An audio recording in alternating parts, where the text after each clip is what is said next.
All right, folks, I'm going to walk you through a couple of these problems. This is solving multi-step equations, something we've done quite a bit of, but it's something that's not going away. So I feel like it's probably a good thing to keep coming back to and reviewing. So I'm just going to do a couple of them as examples. So the first one is I'm going to do is number 4. The first thing I want to do is distribute. You want to always take the sign in front of the number with the number.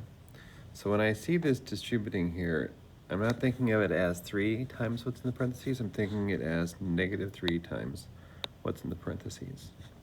So that would give me 180 equals 7x plus 18x minus 45. And then I'm just going to combine like terms.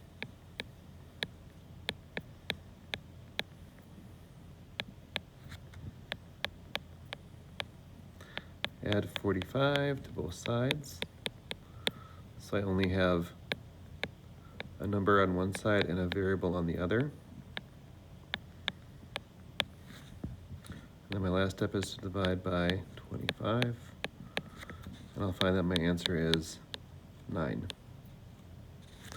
Again, on a test, I would highly recommend that you take this number and plug it back in, meaning that you take your 9 and you put it where this x is and where this x is, and then simplify it, and you should see that this side would be equal to 180. But for a practice worksheet, if you don't want to take that time, I'm okay with that too. The last one I'm going to do is number 8.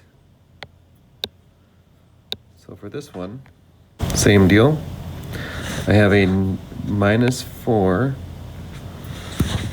in front of the parentheses, meaning I'm going to take -4 times both these things.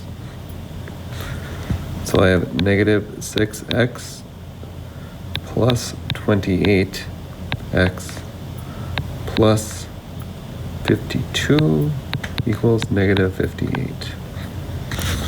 Combine like terms gives me 22x plus 52. It's -58. Subtract 52 from both sides.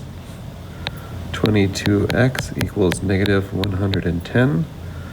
Divide by 22. And my answer will be -5. One more time. If I was doing an exam of some sort, I would probably go back in and put my -5 in both those places to make sure it comes out correctly. But for a practice worksheet, I wouldn't necessarily put in the extra effort for that.